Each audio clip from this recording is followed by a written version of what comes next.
ညီကိုရီးအားလုံးမင်္ဂလာပါဗျာဖုတ်ဘောပိုင်ကေကနေကြိုဆိုလိုက်ပါတယ်မနေ့ကအမေရိကန်ဂိုးပေါ်နဲ့ညီကိုရီထပ်ပြီးတော့အဆင်ပြေခဲ့တယ်ဒါကြောင့်မလို့ကမ္ဘာဖလားအဖွင့်ပွဲ2ရက်သက်တိုက်ညီကိုရီအဆင်ပြေခဲ့တာဖြစ်တယ်မနေ့က TikTok မှာအမေရိကန်ဂိုးပေါ်ရွေးချယ်ခဲ့ပြီးတော့ကြံတဲ့ကနေဒါနဲ့ဘော့စနီးယားပွဲစဉ်မှာဘော့စနီးယားဘော်ဒီကိုကျွန်တော်ရဲ့ channel မှာတင်ပေးခဲ့တာဖြစ်လို့မနေ့ကကမ္ဘာဖလား2ပွဲလုံးကတော့တော်တော်လေးအဆင်ပြေခဲ့တယ်ဒီနေ့မှလည်း TikTok ပေါ်မှာ free date တစ်ပွဲရွေးချယ်သွားဖို့ရှိပြီးတော့ကြံတဲ့2ပွဲကိုတော့ကျွန်တော်ရဲ့ channel မှာတင်ပေးဖို့ကျွန်တော်ရဲ့ channel မှာတင်ပေးမှာဖြစ်လို့ကျွန်တော်ရဲ့ channel ကိုမ join ရသေးတဲ့ညီကိုတွေအနေဖြင့်ကျွန်တော်ရဲ့ channel ကို join ထားလို့ရတယ်လက်ရှိဒီနေ့မှာတော့ free date ကို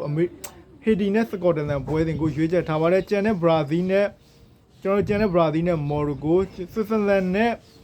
ကာတာပွဲစဉ်တွေကိုတော့ကျွန်တော်ရဲ့ Telegram channel မှာတင်ပေးမှာဖြစ်လို့ကျွန်တော်ရဲ့ channel ကိုမ join ရသေးတဲ့ညီကိုတွေအနေဖြင့်မြန်မြန်လေး join ထားလို့ရတယ်လက်ရှိစကော့တလန်နဲ့ဟေဒီမှာဆိုရင်ကျွန်တော်ကစကော့တလန် body ကိုကြိုက်ပါတယ်လက်ရှိစကော့တလန်ဖွင့်သစ်ထားတဲ့ဖွင့်သစ်မှုကပျော့တယ်လို့ယူဆရပါမယ်တကယ်တမ်းလက်ရှိဖွင့်သစ်မှုကပျော့မနေဘူးဘာလို့လဲဆိုတော့ဟေဒီအနေဖြင့်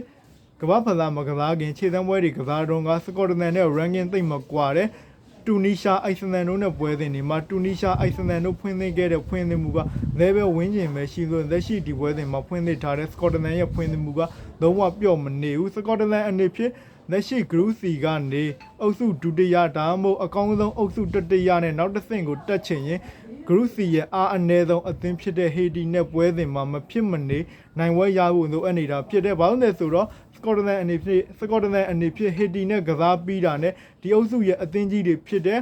ဘရာဇီးမော်ရိုကိုတို့နဲ့ကစားရမှာဖြစ်လို့လက်ရှိဟေဒီနဲ့ပွဲစဉ်မှာစကော့တလန်အနေဖြင့်တေချာပေါက်နိုင်ပွဲလိုအပ်နေတာဖြစ်တယ်။ဒါကြောင့်မလို့ဒီပွဲစဉ်မှာစကော့တလန်အနေဖြင့်တေချာပေါက်နိုင်ပွဲရရှိသွားလိမ့်မယ်လို့ကျွန်တော်ကယုံကြည်တယ်။နောက်ပြီးတော့ကစားသမားအင်အားချင်းမှာလည်းစကော့တလန်နဲ့ဟေဒီကအရန်ကွာခြားတယ်။စကော့တလန်အနေဖြင့်လက်ရှိ World Cup မှာဥရောပကစားသမားအများစုပါဝင်နေတာဖြစ်တယ်။ခန်းသစ်မှာဆိုရင် Andrew Robertson ဦးဆောင်လာမယ်။ကွင်းနယ်မှာဆိုရင်လည်းကျွန်တော်တို့ဘုံမောက်ရဲ့ကွင်းနယ်ကစားသမား Christie ရှိမယ်ကျွန်တော်တို့အန်တိုနီတိုမီနေရှိမယ်တိုက်စစ်မှာဆိုရင်လည်း